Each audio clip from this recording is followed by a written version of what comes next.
and I will always find a way to survive. I'm not a failure, but I know what it's like. I can take it or leave it or die. Stay.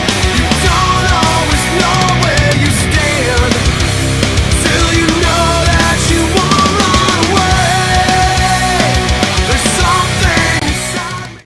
Hello everyone, it's summertime. Well, it's been summertime, but you know what I mean. I've been wanting to do this for a long time, so I feel like this is the perfect time to do it.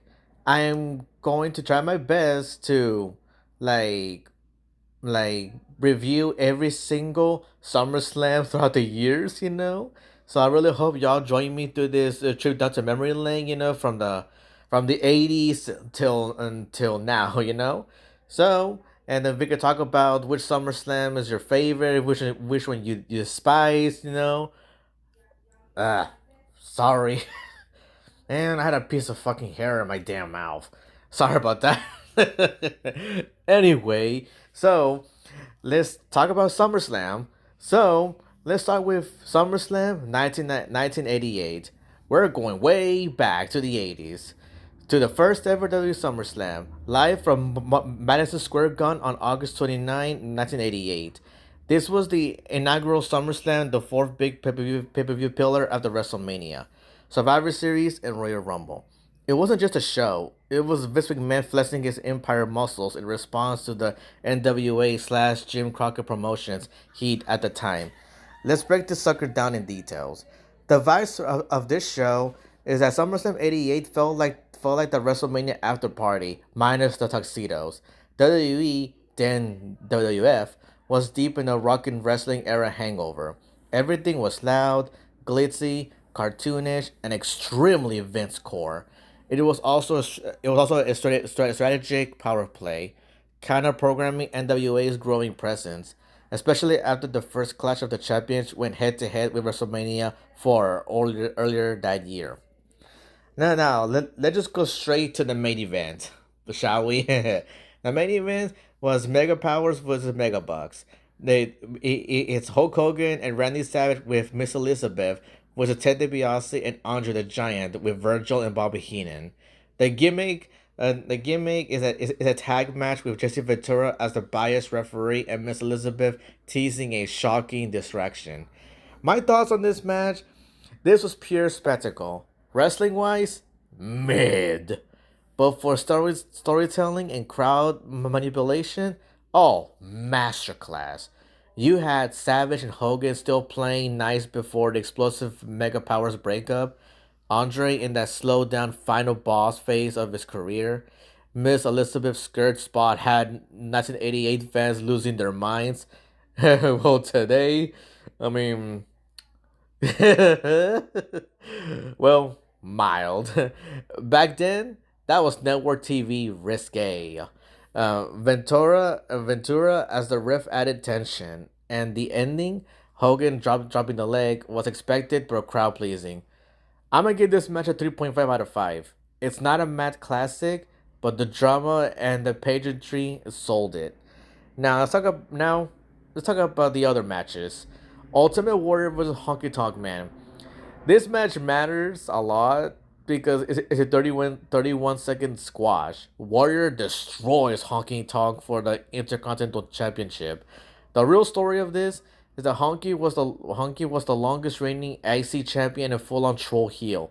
Fans wanted him dead, figuratively, and Warrior gave them a catharsis.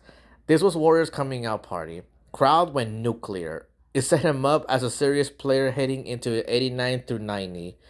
I'm gonna give this a four out of five. If just for sheer impact and crowd pop alone. The next match is Rick Rude versus Junkyard Dog. Eh, a filler feud that was more about getting Rude heat with his JYD tights. Ends in a DQ, not essential viewing. This gets a 2 out of 5 because that match was. That's just how I feel. The next match is Demolition with the Hart Foundation for the tag team titles. It's a solid tag bout. Demolition were peak 80s heels. Hart Foundation were pre breakout Bret and Neidhart. Big Power versus Finesse Dynamic. I'm gonna give this match a 3 out of 5. It's a solid match. in my personal opinion. And the next match is the British Bulldogs and Coco Beware versus the the Ragu brothers and Heenan. This is a comedy filler trios match. Matilda the dog was more over than half of the card. Crowd pleasing, but not essential. I'm giving this match a 2.5 out of 5. That match was. Now, when it comes to the presentation and commentary, Jesse Ventura and Gorilla Monsoon on the commentary, chef's kiss. Easily one of the greatest pairings in all of wrestling history. They're in my top three, in my personal opinion. Jesse and Gorilla, they're a match made in heaven, you know. And Ventura being shady as hell and Gorilla calling him out. Oh man, that's peak duo energy. I love it. The production values were polished for 1988, with MSG giving it that classic prestige aura. So my final thoughts of the show is that SummerSlam '88 was a spectacle first, wrestling second pay-per-view. It wasn't trying to be a clinic. It was trying to cement the mega powers, elevate the warrior, and showcase the top characters of the era.